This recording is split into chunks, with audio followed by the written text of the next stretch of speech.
Bien, bienvenidos de nuevo. Vamos a estar platicando de esta primera ley de la termodinámica.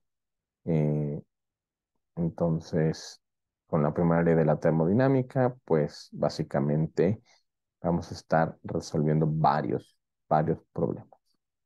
Y lo primero con lo que siempre comienzo es con un teorema de la conservación de la masa. Y básicamente, si yo veo que el flujo másico está determinado como densidad por flujo volumétrico, esto porque la densidad es igual a masa sobre volumen, entonces, si el flujo volumétrico es el área por velocidad y, y la densidad es el inverso eh, del flujo volumétrico, del volumen específico, perdón, lo que yo voy a tener finalmente es que esta masa, flujo másico, es área por velocidad entre volumen específico. Ahora, como tenemos una conservación de masa, todo lo que entra tiene que salir. Esto es en estado estacionario, no hay reacción química. Si yo estoy metiendo a un dispositivo que le denomino volumen de control 2 kilogramos y luego por otro lado 3 kilogramos, como está en estado estacionario y no se puede acumular, tendrían que salir 5 kilogramos. Esto conlleva a que área 1, velocidad 1 entre volumen específico 1 o de entrada es igual a área velocidad entre volumen específico de salida.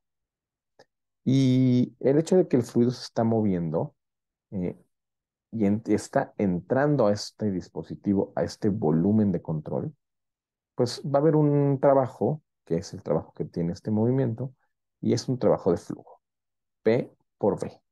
Ahora, si yo tomo en cuenta que esto tiene masa y por lo tanto hay moléculas que están vibrando, etcétera, y esto se le denomina la energía interna, pues la energía interna más PV le voy a denominar una propiedad llamada entalpía. Esta propiedad, simple y sencillamente, es U más PV. Es algo que, pues, en termodinámica nos inventa. Ahora, la energía total específica, kilojoule sobre kilogramo de un fluido, está dado como esta energía interna más el trabajo de flujo, más la energía cinética, más la potencial gravitacional, siendo obviamente U más W o U más PV, H, la entalpía, más V cuadrada sobre 2, más G por la posición en el espacio. Eh, entonces, si yo quiero, por ejemplo, no tanto la energía específica, sino quiero el trabajo o el flujo energético, simple y sencillamente lo voy a multiplicar por el flujo másico, que eso me va a dar kilojoules sobre segundo, que es lo mismo que kilowatts. Por el otro lado, la primera ley conlleva a un balance de energía. Y como el sistema nuevamente está estacionario, entonces simple y sencillamente todo lo que entra tiene que salir. Calor que entra, trabajo que entra y esta energía, debido a la masa, pues su entalpía, su velocidad, su posición en el espacio, tiene que ser igual a la salida. Muchos de estos términos luego se cancelarán. Por ejemplo, si la velocidad no cambia, se puede cancelar porque pues, el término de la izquierda y la derecha es igual. Y el cambio de altura realmente no es muy relevante en nuestros dispositivos de flujo estacionario. Estos dispositivos, por ejemplo, tenemos lo que son la tobera y el difusor. La tobera y el difusor, pues yo siempre digo es lo mismo, pero al revés. O sea, la tobera disminuye el área y por lo tanto la velocidad incrementa. Es como cuando yo agarro, por ejemplo, una manguera y le pongo mi dedito, disminuyo área, la velocidad aumenta. Y el difusor es eh, para incrementar velocidad. Realmente, pues, no tienen traducción ese calor, no implican trabajo, esos términos se cancelan y, pues, si se fijan, el cambio de altura no es relevante. Entonces, la primera ley simple y sencillamente queda como entalpía de entrada más el término cinético de entrada es igual a entalpía de salida más el término cinético de salida.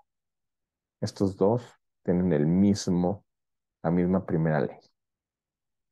La turbina, por su parte, es un dispositivo que impulsa la generación de energía en las centrales eléctricas. Es muy relevante. Hay de dos tipos. Una turbina puede ser de vapor de agua o puede ser una turbina de gas.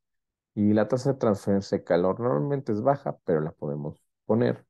Produce trabajo y por lo tanto ese trabajo va a ser igual a la entalpía de entrada menos la de salida, menos el calor que pueda llegar a estar perdiendo, ¿no? Otros dos dispositivos también que se utilizan son la compresora y la bomba. Por ejemplo, una compresora se utiliza para incrementar la presión de un fluido, de un gas, ¿no? La bomba sería de un líquido. Las tasas de transferencia de calor normalmente son bajas y sin embargo sería bueno que pusiéramos porque, por ejemplo, si yo toco una compresora o una bomba incluso, estaría yo tocándolas, estarían calientes, ¿no? Entonces, este trabajo de entrada, pues básicamente va a ser el trabajo de salida más el calor de salida menos el de entrada. Ahora, normalmente en la bomba, W de entrada es igual a B delta P, simple y sencillamente. Entonces, pues eso sería su primera ley. Otro de los dispositivos que también se utilizan en termo es la válvula de estrangulamiento. Y, por ejemplo, tengo ajustable, un tapón poroso, un tubo capilar, ¿no? Estos restringen el flujo de un fluido y entonces su presión cae y no se requiere trabajo, no se requiere calor, el cambio de energía cinética y potencial no es importante. Lo que sí es que los modelamos como si fueran isentálpicos.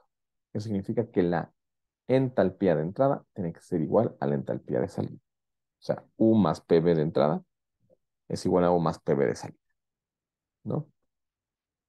Y finalmente tengo el intercambiador de calor. Este intercambiador de calor, pues lo que hace es, tengo un fluido pues tradicionalmente está caliente, el fluido B entra, y el fluido A está, pues, tiene una temperatura menor.